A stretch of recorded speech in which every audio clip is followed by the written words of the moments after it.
I did not want to go back to Camp Ashgrove. Not after what happened. The camp had been closed for 15 years. Ever since the incident. That's what everyone called it, at least.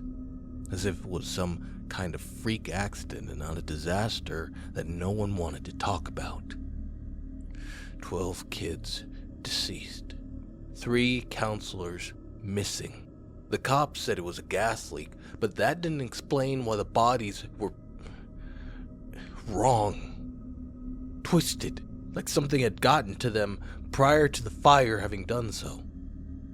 I wasn't here when it happened. I'd left the year before after my last summer as a junior counselor, but I knew the kids who died. Knew the counselors too. So when the owners attempted to reopen the camp this year, I should have said no.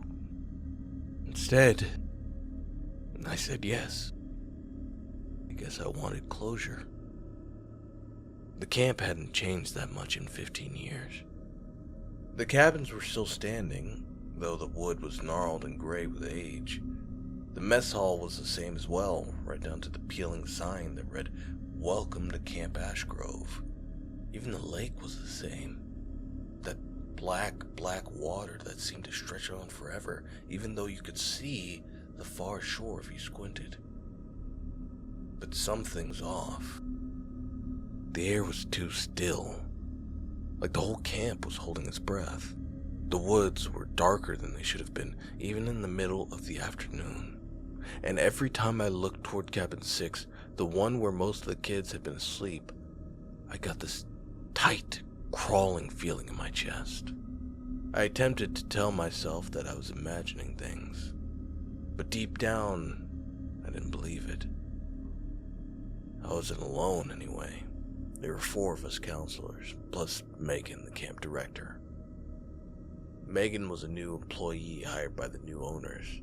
She was nice enough, young, ambitious, eager to prove herself, able to make the camp succeed. The other counselors were somewhat of a mixed bag. Sarah was older, possibly mid-30s, and had that no-nonsense demeanor you usually found in high school gym teachers. Jason was a college student who kept his face glued to his phone most of the time. And then there was Rachel, who was my age and seemed nervous. Like myself, Rachel had been a counselor here before the camp closed down. I could tell she didn't want to be here any more than I did, but when I asked her why she came back, she just shrugged. "It seemed like the right thing to do," she said. The first several days were spent cleaning. We scrubbed the cabins, swept the mess hall, and cleared the trails around the lake. It was physical work, but it was nice to have something to do, to distract me from the memories. It wasn't until we started preparing Cabin 6 that things began to get strange. Jason was the one who found the notebook.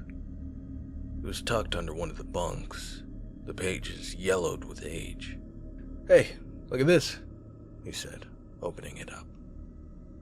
The first page was blank, but the second had a list of rules in tidy, curving handwriting. Never leave the cabins after dark. Don't go into the woods alone. Don't swim in the lake. And finally, never, ever break the circle. Jason snorted. "Spooky. Probably just a prank," Sarah said, leaning over his shoulder. "You know how kids are." But Rachel had gone white. "I do remember those rules," she whispered. "We'd recite them to the campers every summer. They weren't in the handbook or anything, they were just tradition." "Why?" I asked. Rachel shrugged. "I don't know, but we always did them." That night, I couldn't sleep. I was laying on my bunk, staring up at the ceiling, my mind drifting back to the rules.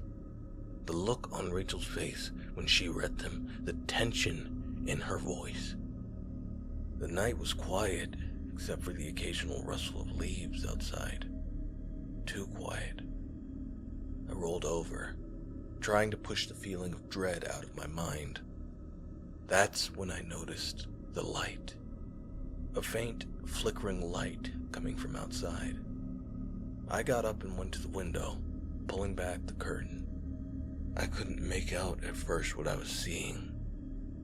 The light was coming from the center of the camp, near the fire pit. And then I realized it was a circle. A ring of light glowing gently in the dark. I don't remember walking to the fire pit, but somehow I was there. The circle was made up of small, white stones, each of which was softly glowing with light. It was mesmerizing, lovely even. And yet something wasn't right about it. The air around the circle seemed heavy, thick, and the stones weren't just glowing, they were shifting slightly, like they were alive. I reached out, my fingers skimming just over the edge of the circle. Don't. I spun around, my heart racing. Rachel was right behind me, her face pale and her eyes wide open.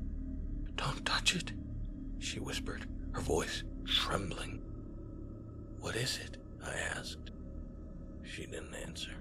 She simply grabbed my arm and pulled me away, her hand tight and panicked on my arm. We have to follow the rules, she whispered, or they'll come back.